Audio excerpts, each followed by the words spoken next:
Welcome to Just Another Podcast. I'm your host, Justin Soderberg, and I'm here with a good friend of mine, actually, and owner and CEO of TipWhip and founder of TipWhip, Spencer Wood. How's it going, Spencer? Good, man. Thank you for having me. I'm glad you could. We got up. This is the earliest one I've probably done so far, and it's not even that early, honestly, because most people are up. My fiance leaves for work at like 7 o'clock, so people are up earlier than this. You said you get up around 5 or whatever, but I work nights most nights. So to me, 8 o'clock in the morning is early. Tuesday is the day that I do go into work around 9:30 or 10. So it's not like I'm in bed till noon, but welcome. Thanks for getting up with me and talking to me. Of course, man. Early bird gets the worm. Yeah, exactly. So Spencer, you started TipWhip how many years ago now? It would have been January of 2014. A buddy of mine called me from a local bar up in Orono that has since passed. But he called me looking for a ride. He had drove over to this bar to see a friend of ours who was leaving town. He had just graduated, did like a January graduation sort of thing.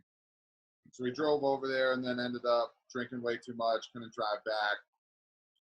At that point, it was a lot of taxis. Uber was pretty new, but so the surge price on Uber was like crazy. It was like $25 for him to go a half mile down the road to his apartment. And he didn't have enough cash in his pocket for a cab, so he called me looking for a little help. I wasn't doing too much, so I drove over and picked him up, and he threw the last $2 in cash he had through the window of my car and literally hit me in the face with it. And from there, the light bulb kind of went off, and I went pretty full time after that. That's awesome. It is a necessity. Obviously, with me working for Orono Brewing Company, we see TipWhip cars come in, pick up students, but it's students for students, right? So it's like only students can drive and only students can get picked up. Yeah, so it's a mobile app in a sense where it functions like Uber a lot in that way. But the big differences are that it is exclusively for college students. So every driver is a student, every rider has to be a student. We verify that with them using their college email addresses. Um, and then the real big difference is that there's no fare, there's no minimum, and there's no charge. It's your ride at your price. So what we do is actually tell kids, like, let's say you request a ride to McDonald's or something like that. It would say, an Uber would cost you $7 to $9, a taxi would cost you $10 to $11, a DUI would cost you $10,000. TipWhip suggests $5.75. Mm-hmm. And that way kids have the option to kind of just do like a hot button, like, hey, I agree with that tip. That sounds really fair. I don't really have to think about it. And that way, they can just plug and play and they take care of the driver in a fair way as well instead of guessing what they should give them. And that makes it really nice because you also feel confident. Like you probably either know the person or they're at least the same age as you. It's not some 50-year-old man driving an Uber vehicle or, whatever. Yeah. But just saying, like, it's also nice to know that it's college students for college students so that you know that it's someone trying to make a little bit of money for college as well as get home safe. Yeah. It was because of that, college piece, we actually have a really large female driving force. There's a lot of girls that drive for TipWhip, and their pretty exclusive reason is I feel a lot safer. I feel a lot comfortable knowing that I'm only picking up kids that are my age, that go to my school. I'm not doing, a 35, 40-minute drive to, a faraway place or whatever.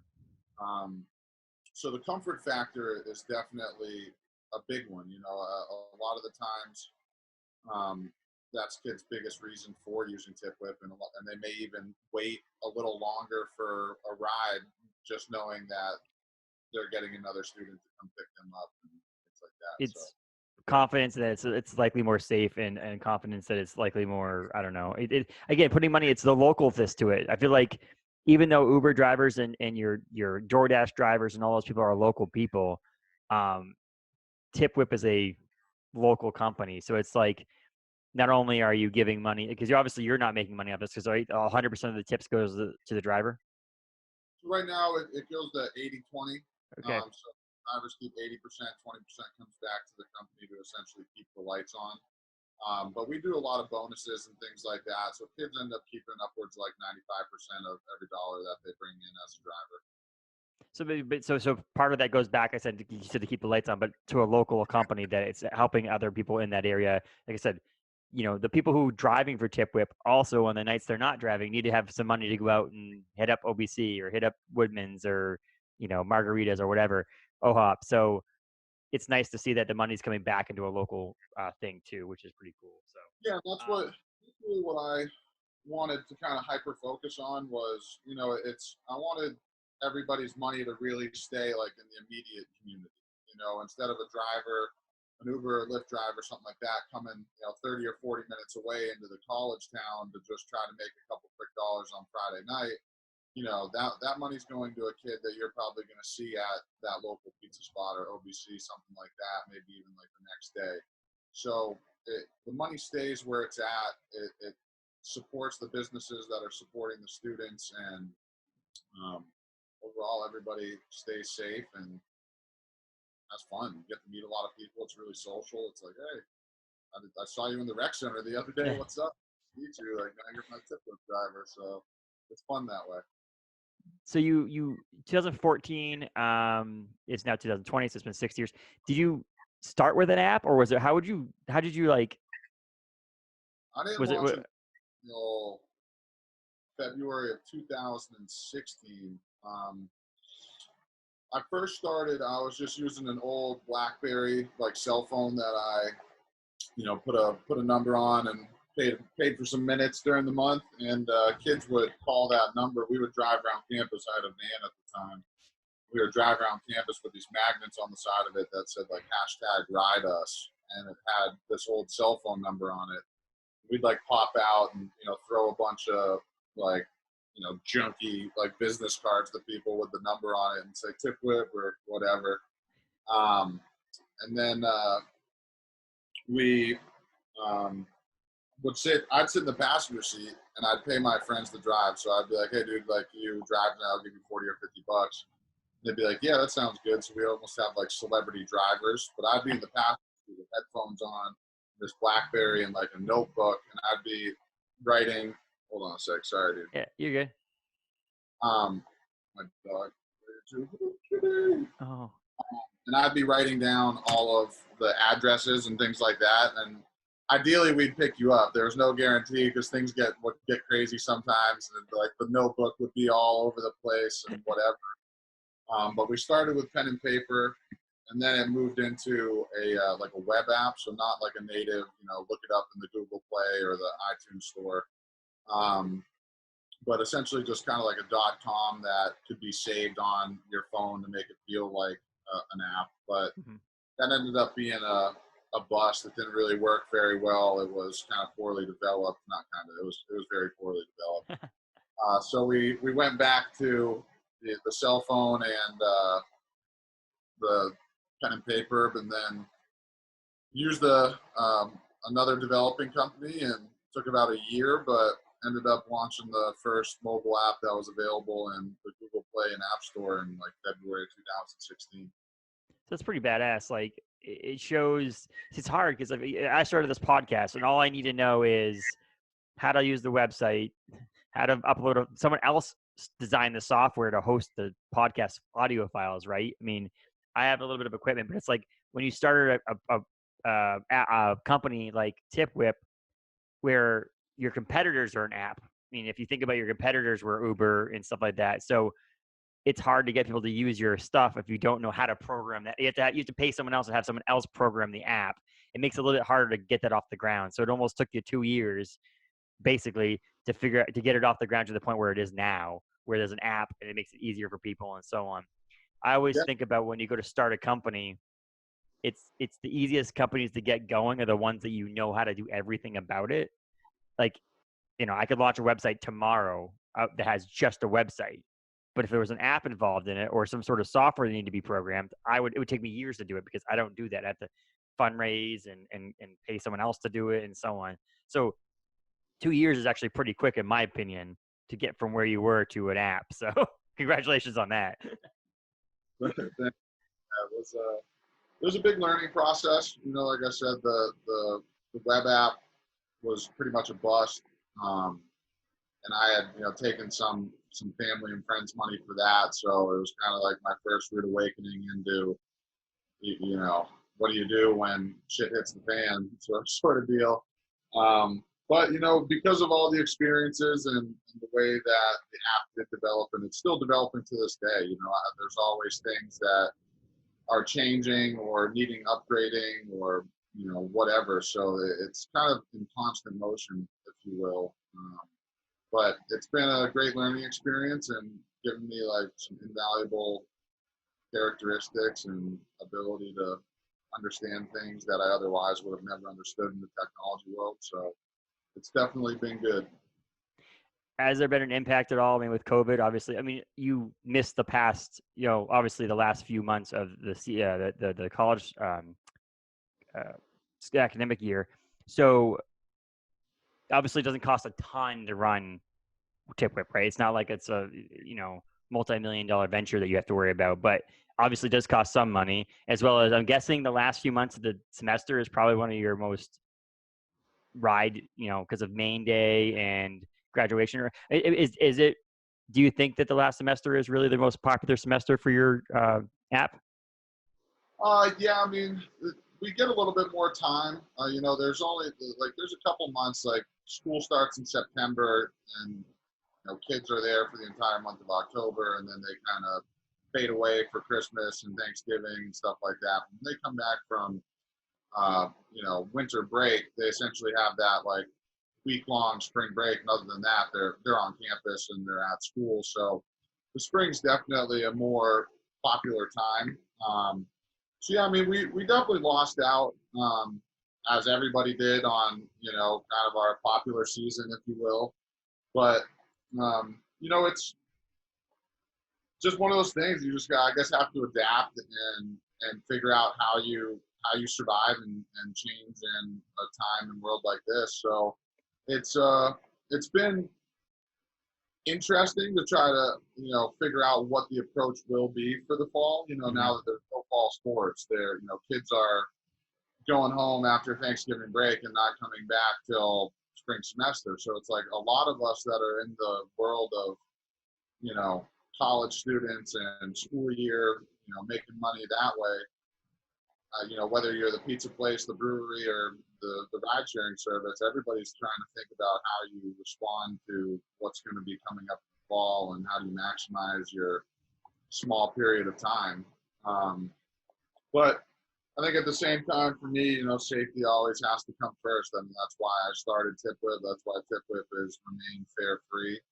So it's just going to be something that we're just going to have to pay attention to, the guidelines and the state and federal regulations and things that people put into place. And if we can safely operate and help kids move around during the times that they are at school, then we'll do that. But, if it becomes an issue of safety and health and stuff like that, then we'll have to look at a different approach on how we go to the fall semester. It is interesting. A lot of us, the people who have public-facing companies in Orono, your restaurants, your bars, your rideshare app, those things are customer-facing that we rely a lot and put a lot of effort into the school year.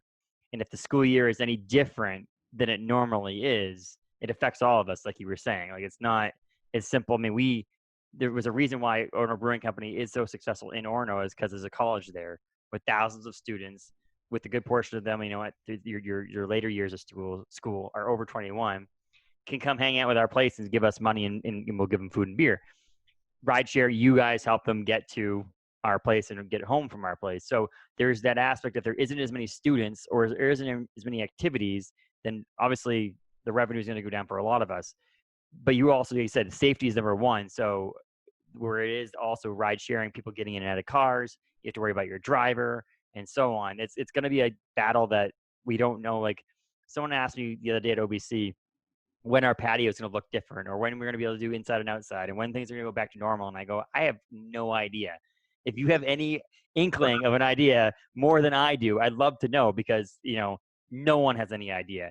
We're just going to do business as business is being done now until someone tells us we can't or we get allowed to change it. So it's like going into, obviously you have a couple of months. The lucky thing was March, April, May, right? That was your last 3 months of the school semester that you didn't get to do, or half of March, I should say. But then you have June, July, and some of August to really just sit down and not have to worry about it. Because you didn't, I mean, do you run Tip Whip in the summertime, or is it? I pretty much shut it down and, you know, like upgrade things, reevaluate things, do that sort of stuff. It's a perfect time for us to like shut the app down and do, app work and development work and stuff like that. So I kind of consider myself to be like a teacher's schedule in that sense, like the summers are pretty off. And we're just, we're built to really go hard for 9 months a year and then figure out what's next. Yeah. And speaking of that, now you're in the real estate game too, huh? Yeah, the real estate cowboy. Yeah, exactly. How's that been going? It's awesome, man. It was a really smooth transition, I guess, from the time that COVID hit and Tip Whip got, forcefully shut down into essentially going like full-time real estate while things, while the cards laid out on the table sort of deal. So, all of last year, I mean, it wasn't like something super planned. It took me about a year to get my real estate license. I did it all online. I didn't take any classes or anything. I did it all at my own pace. I failed the test twice, passed it on the third time sort of deal. So, so I interviewed and did the whole thing with a couple different companies and really like probably late February, I like decided on the agency that I wanted to work with and like pretty much at the same day, it was like, boom, COVID.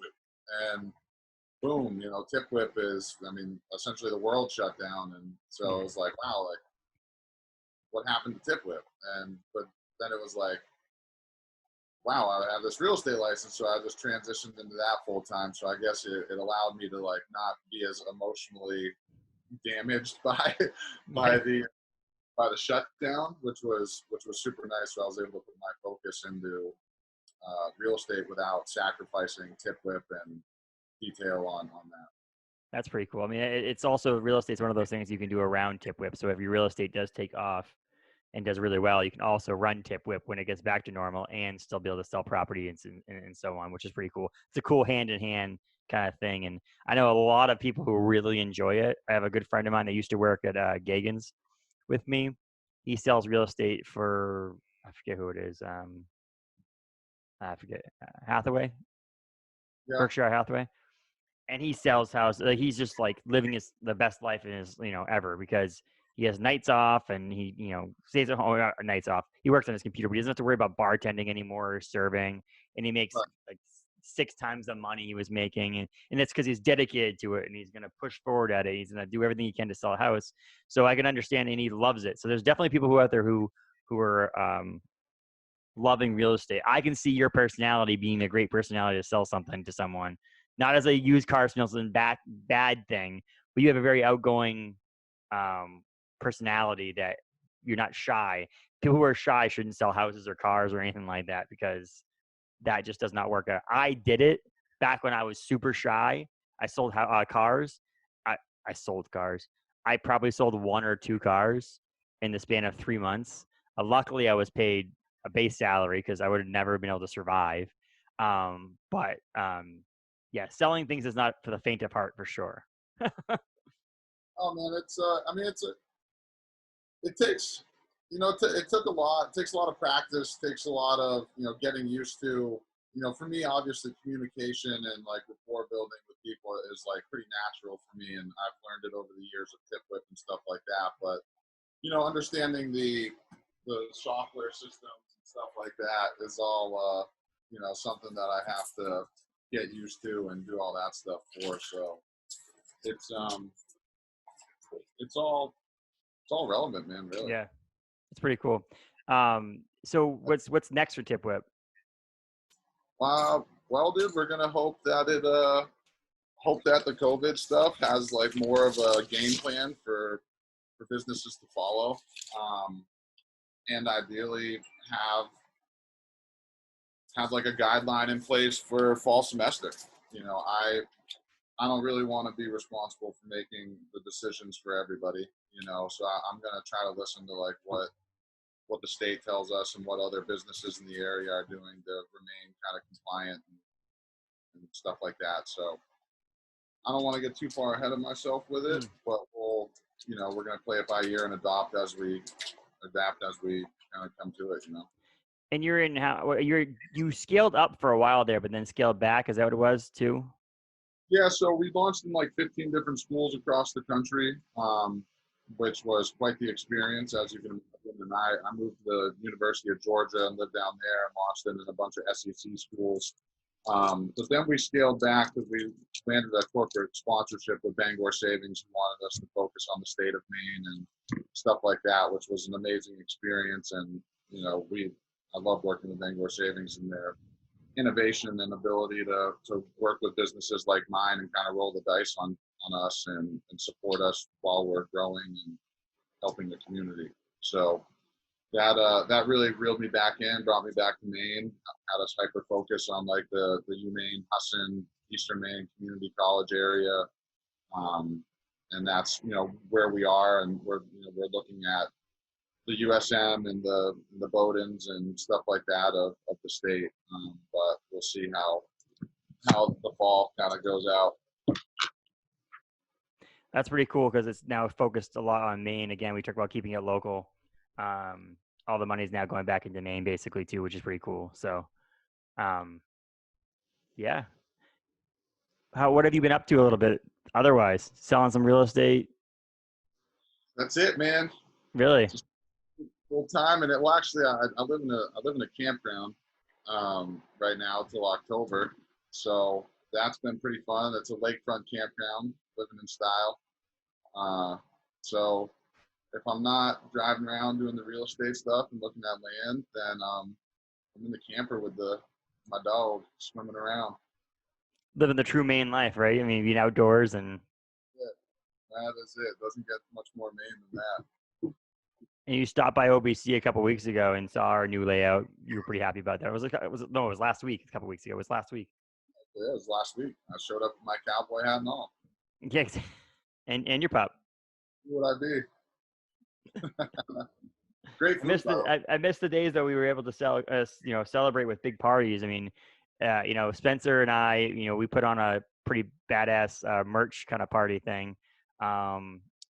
Joe, not long before COVID shut down, and we had a badass party, bumping and stuff like that at OBC. That won't happen anytime soon, I don't think. But yeah. One of these days we'll have to get another Tip Whip OBC party together and celebrate again. Yeah, I think we'll have to do I think we should do a drive-in concert at OBC. Just to have I want to do socially distanced movies. So if we did after 8 o'clock, because we close at 8 o'clock right now, but say like 8:15-ish, you show up, you reserve ahead of time, free, and you go out to the patio, and you get your tables, and where the line is and the bocce ball court is, we put a screen over there and project a movie onto it. Obviously, we can't sell it as a movie that you can't be like, hey, come watch Back to the Future. Excuse me, because there's some rights things on that. But like, if I could say, hey, come watch a classic movie tonight, sign up for your slot, and you get a table assigned to you. We're all socially distanced. You can go up and get a drink and beer and food and stuff like that, but then you watch the movie outside. And you're on roller skates riding around, dropping the beers off. Roller skates on that crushed gravel probably is not going to work that well. I'll fall over.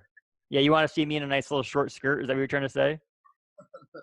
Hey, whatever apparel you want to wear, OBC approved is my only suggestion. Other than that, pair of roller skates. I think roller skates and a nice little skirt on it that has a little Tip Whip logo on the corner, right? Hey, whatever sells, man. Merch sells. Merch guy. But I mean, so it's pretty cool that you were able to start this company, and where are you from? New Hampshire. In New Hampshire. That's why you have a 603 number. That's why. Light, stop sign sort of spot. What got you here? Football. I Oh, played football, really? defensive end, got recruited, came up here, had a bunch of surgeries, and ended up staying and getting a master's degree, and starting tip whip during my master's degree. And yeah, now I have a Maine license and live in a camper. You're living the dream there, Spencer. You're living the dream. Uh, but yeah, I just wanted to chat a little bit about, Tip Whip and how I got started. And I think that it's a great thing. I think we should get you back on once we know a little bit more too, because of what's going to happen in the fall. And when I planned this, it was like a little bit less like because we were supposed to have a podcast a while ago, but our schedules didn't match up. And I thought as we got closer and doing like last night, I was like, wow, it's kind of funny. We're going to talk about Tip Whip, but Tip Whip isn't technically existing right now because A, it's the summer, and B, no one's really using rideshare apps right now. Or I don't know. Are they? Is Uber back? I don't know. Uber's back, but obviously at a very small scale compared to what it was. I mean, obviously a lot of drivers are deterred from driving. People riding are scared of riding. So, no matter who you are, you could be the giant of Uber. Like they're operating at a very small fraction of what it was 6 months ago, and will do until things are fixed and move forward. But we could definitely talk more about what the future of Tip Whip looks like. I mean, you must have. You don't have to make announcements now, but you must have ideas of what you would like to do in the future, where your goals are there. So it's kind of cool that maybe at some point you'll be able to implement them and we can share them because Tip Whip's a really cool thing. It keeps college students safe. It keeps our liability down as a general manager of a brewery. It makes Orono Brewing Company feel a little safer to partner with you for events and such because we know our people we serve alcohol to are likely going to get home safe if they're in a Tip Whip. We did Maine Day last year together to make sure people got home safe on Maine Day. We've done multiple events at OBC. Just the idea of partnering with a local company who will get people home safely. That's not a massive conglomerate like your Ubers or your Lyfts or things like that. Was pretty cool. So Tip Whip is definitely needed in the area, I think, and it's definitely something that is going to grow further and further and further. And the cool thing is now that you've been around for long enough, maybe some of these students who use Tip Whip or drove for Tip Whip will tell the people coming in, hey, you should really use this app. You know what I mean? Because it's like one of those things that word of mouth really travels. People come to OBC now because their brother, sister, friend, aunt, uncle, whatever, went to Orono Brewing Company when they were at school. And now they come now because of, the word of mouth. Same thing with Tip Whip. I think that could happen as well for the long run. Yeah, no, it's definitely. I mean, it's pretty much definitely there, man. It's become like a fabric of the community, and it's become like the preferred option of transportation for all the students there. I mean, I've heard residence hall, directors and arts, all that sort of stuff. Tell kids to download Tip Whip. I mean, the teachers, other faculty members. So it's definitely a pretty well known part. I mean, we can always do more to market and grow and stuff like that. But it's been pretty amazing to kind of just set it and forget it in a sense because the word of mouth is our strongest piece on campus and it's really well known. It's awesome. So I really appreciate everything. We could wrap this up here pretty soon. I got to get over to OBC to get some work done. Excuse me. But we definitely got to get you back on so we can talk other things and see how your real estate business is going and so on. That would be great, man. Cause I think it'd be fun to discuss what's going to be happening for everybody come fall time. So yeah, when we get there, it'd definitely be fun to check back in and see what everybody's doing, including the breweries and restaurants of the world, all the way down to the ride sharing stuff. That's part of my actual plan too. Is like these small things. I'm doing these weekly, but one of the things I'm going to do is a lot of the people I've talked to. We've talked a lot about COVID on the podcast. So like, so and so, how are you dealing with it? How's your business dealing with it? Yada yada yada. But I thought about doing like a snippets later on, really short things that are like 5-10 minutes, just like how you fixed whatever issues happened during COVID or whatever, and have a little update things that come back out later on. So we could definitely do one of those. Talk about Tip Whip and how it's going to be affected in the fall and so on. But I'm proud of Spencer here because Spencer did something that, a lot of us people who want to start our own companies and do something on our own, a lot of people don't end up doing it because they don't put the effort in or they don't, find the time to do it or, dedicate the time to do it. Spencer has done that and done something that's pretty cool, and a lot of, like I said, college students love it, teachers love it, professors love it. It's great, so it's pretty cool, and I hope it all works out in the fall. We'll talk again, but I really appreciate you coming on and chat with me. TipWhip, is it just tipwhip.com? Got it. And on You got social it. media. And then also, if you're a college student, when you come back to the fall at Husson at Eastern Maine or at UMaine right now, you can just go to the App Store and the Google Play Store and download it as well. But I think the links are on tipwhip.com anyway, right? Yep, sweet. But wasn't super long, but I appreciate you doing this, and I'll talk to you soon. Okay, man? Absolutely. I'll see you at the brewery. Thanks, Spencer. Bye, bud.